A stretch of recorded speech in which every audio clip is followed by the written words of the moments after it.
যুব সমাজকে মাদক থেকে ফিরিয়ে আনতে মরহুম হাবিবুর রহমান চৌধুরী ফুটবল টুর্নামেন্ট 2025-এর শুভ উদ্বোধন করা হয়েছে। আজ হাতিমপুর মাধ্যমিক বিদ্যালয় মাঠে এই উদ্বোধন করেন পাথরঘাটা উপজেলা বিএনপির আহ্বায়ক চৌধুরী মোহাম্মদ ফারুক।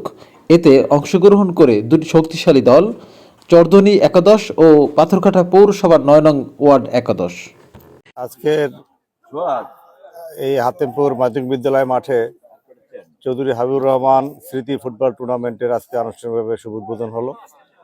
আপনারা জানেন যে হাতিমপুর ঐতিহ্যবাহী খেলাঘর নামক একটি ক্রীড়া সংস্থার উদ্যোগে আয়োজিত এই খেলাটি জনাব মরহুম হাবিবুর রহমান চৌধুরীর নামে ফুটবল টুর্নামেন্ট ছাড়া হয়েছে।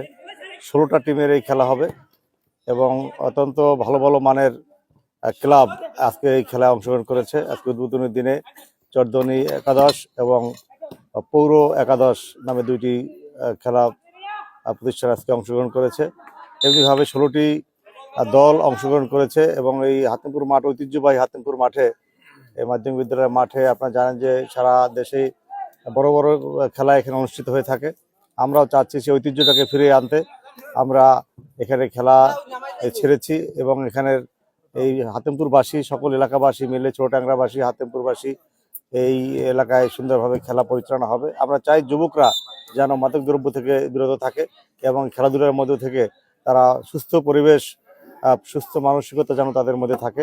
আমরা এই জন্য এই খেলাটাকে আনুষ্ঠানিকভাবে ছেড়েছি। আশা করি সুসম্পন্ন হবে আপনাদের সকলের সহযোগিতায়। ধন্যবাদ। ধন্যবাদ। ঐতিহ্যবাহী হাতিমপুর মাধ্যমিক বিদ্যালয়ের মাঠে আজকের 16 টিমের খেলা শুরু হচ্ছে। চৌধুরী মোহাম্মদ হাবিবুর রহমান স্মৃতি কাপ ফুটবল টুর্নামেন্ট। এই টুর্নামেন্টের আয়োজন করেছেন খেলাঘর।